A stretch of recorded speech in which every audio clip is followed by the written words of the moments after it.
الحمد لله وكفى وسلام على عباده الذين اصطفى أما بعد فأعوذ بالله من الشيطان الرجيم بسم الله الرحمن الرحيم ونفس وما سواها فألهمها فجورها وتقواها قد أفلح من زكاها وقد خاب من دساها صدق اللہ مولانا العلی العظیم۔ دنیا کی بے شمار مخلوقات میں سے انسان ایسی مخلوق ہے جو باشعور ہے اور سوچنے اور سمجھنے کی صلاحیت اس کے اندر پائی جاتی ہے۔ اسی سوچنے اور سمجھنے کی صلاحیت کی وجہ سے انسان نے جہاں اور بہت ساری چیزوں کو ادراک کرنے کی سمجھنے کی کوشش کی ہے، وہیں پر انسان نے خود اپنے آپ کو بھی سمجھنے کی کوشش کی ہے۔ مختلف زمانوں میں مختلف نظریات کے لوگ مختلف طرح کی سوچ اور فکر لے کر انہوں نے خود کو یعنی انسان کو سمجھنے کی کوشش کی، اور اس کی بنا پر ان کے طرح طرح کے نظریات اور خیالات وجود میں آئے۔ کسی شخص نے یہ سوچا اور یہ بات بطور نظریے کے پیش کی کہ انسان جو ہے وہ بس کچھ ضروریات پوری کرنے کے لیے یہاں پر آیا ہے، لہٰذا وہ بس اپنی ضروریات کی فکر میں رہتا ہے اور ان کو پورا کرنے کے لیے بہتر سے بہترین کی تلاش میں رہتا ہے۔ کسی نے یہ نظریہ اپنایا کہ انسان بس کچھ خواہشات کا مجموعہ ہے، وہ ان خواہشات کو پورا کرنے کے لیے اپنی ساری صلاحیتیں صرف کرتا ہے۔ اسی طرح کسی نے کہا کہ وہ کسی خاص مقصد کے لیے کسی خاص نظریے کے تحت کام کر رہا ہوتا ہے اور اس کو وہ اپنی زندگی کا مشن بناتا ہے۔ تو یہ طرح طرح کی جو افکار ہیں، نظریات ہیں، یہ وجود میں آئے اور آتے رہے، لیکن انسان کبھی بھی کسی نتیجے تک نہیں پہنچ پایا، کیونکہ اس نے ہمیشہ اپنی عقل پر، اپنے شعور پر اور جو اس کے پاس معلومات تھیں ان پر اس نے بھروسہ کیا، جس کی وجہ سے کسی نتیجے تک اس کا پہنچنا یقینی نہیں تھا۔ لیکن جب انسان اس سوچ پر اپنے اس فیصلے کی بنیاد رکھے کہ جس خالق نے مجھے پیدا کیا ہے، میں اسی سے پوچھ لوں کہ میں کیا ہوں، میں کیوں ہوں، کیا مقصد ہے، کیا کرنا ہے، کیا میں ضروریات کے لیے ہوں، کیا میں خواہشات کے لیے ہوں، کیا میں کسی خاص نظریے کے لیے ہوں، میں کس مقصد کے لیے ہوں۔ تو جب انسان نے اللہ سے یعنی اپنے خالق سے یہ سوال کیا کہ میں کس مقصد کے لیے ہوں، میں کیا ہوں، میں کیوں ہوں، تو پھر اس کو جو گائیڈنس ملی وہ ایسی ہے کہ وہ دنیا کے تمام نظریات سے بھی بہتر ہے، اور اس کا کوئی نہ کوئی نتیجہ انسان کو مل بھی جاتا ہے۔ چنانچہ قرآن اور حدیث کی روشنی میں غور کر کے یہ بات سمجھ میں آتی ہے کہ انسان دراصل تین اس کے عناصر ہیں جن سے وہ مل کے بنا ہے۔ اس میں ایک اس کا یہ فزیکل اس کا وجود ہے، جو انسان پیدا ہوتا ہے، بڑا ہوتا ہے، جوان ہوتا ہے، بوڑھا ہوتا ہے، صحت مند ہوتا ہے، بیمار ہوتا ہے، طاقتور ہوتا ہے، کمزور ہوتا ہے۔ دوسرا اس کے ساتھ اس کے اندر اللہ تعالیٰ نے روح رکھی ہے،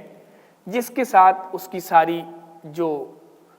اس کا چلنا پھرنا ہے، اس کی یہ زندگی اس کے ساتھ جڑی ہوئی ہے۔ تیسرا اللہ نے اس کے اندر ایک نفس کے نام سے ایک وجود رکھا ہے۔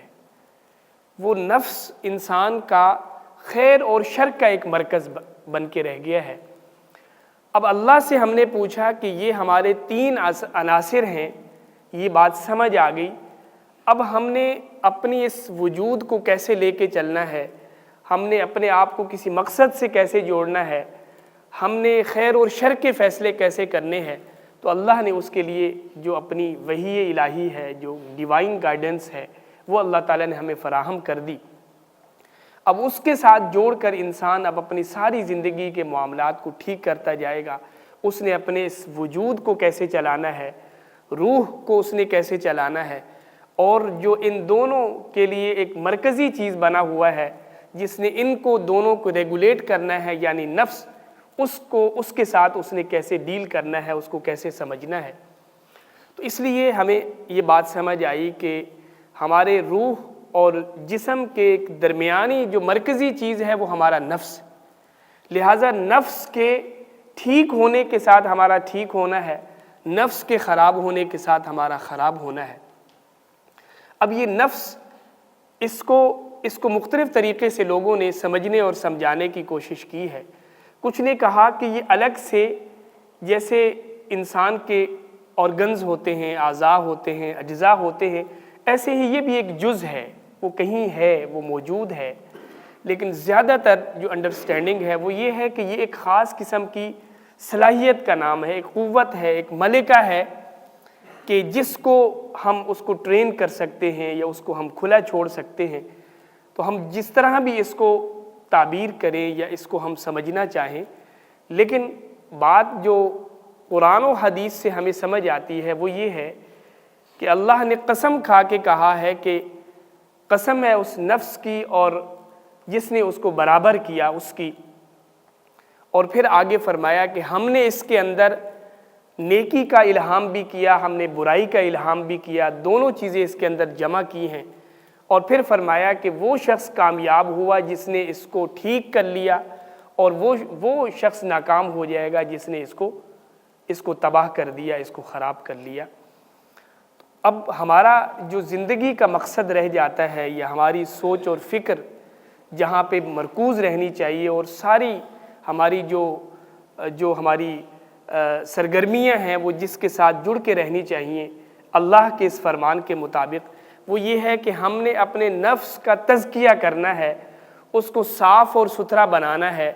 اس کے اندر خیر کو غالب کرنا ہے, شر کو مغلوب کرنا ہے. تو لہٰذا اس بنا پہ یہ اللہ کی دی ہوئی ذمہ داری ہے کہ ہم نے نفس کو سمجھنا ہے, نفس کو ٹرین کرنا ہے, نفس کے اندر سے شر ختم کرنا ہے اور خیر کو غالب کرنا ہے. پھر ہم جب تھوڑا سا اس طرف آتے ہیں کہ قرآن کی روح سے یہ نفس کہ کیا اس کے مراحل ہیں, کیا اس کے سٹیجز ہیں, کس طریقے سے یہ شر کی طرف جاتا ہے یا خیر کی طرف جاتا ہے, اس کے لیے ہم یہ دیکھتے ہیں کہ قرآن کریم میں اس کی 3 الگ الگ اس کی حالتیں بتائی گئی ہیں. اس کی اقسام کہہ لیں, اس کے جو شر سے خیر کی طرف جانے کے مراحل کہہ لیں, وہ 3 اللہ تعالیٰ نے بیان فرمائے ہیں. اور نفس کی قسم بھی کھائی, اور نفس کو ایک مرکزی حیثیت بھی دی, اور ساتھ ہی نفس کی 3 اقسام بھی بتا دیں, اور اس کو ٹھیک کرنے کا طریقہ بھی بتا دیا. تو ان ساری چیزوں سے سمجھ میں آیا کہ یہ وہ بنیادی چیز ہے کہ جس کے لیے انسان محنت کرے گا. اب پہلی جو اس کی قسم ہے یا پہلی جو اس کی حالت ہے اس کو نفس امارہ کہا جاتا ہے. امارہ کا معنی ہے کہ بار بار حکم کرنے والا. تو ان النفس لامارۃ بالسوء, اللہ نے فرمایا کہ بے شک نفس کی پہلی حالت یہ ہوتی ہے کہ یہ بار بار انسان کو برائی کا حکم دیتا ہے. یعنی یہ وہ حالت ہوتی ہے کہ جب انسان پہ شر غالب ہے اور خواہش کا وہ ایسا درجہ اس کو حاصل ہے کہ وہ بار بار اس کو برائی کی طرف کھینچ رہا ہے, اور انسان نے یہ سمجھ لیا ہے کہ یہ میری آزمائش ہے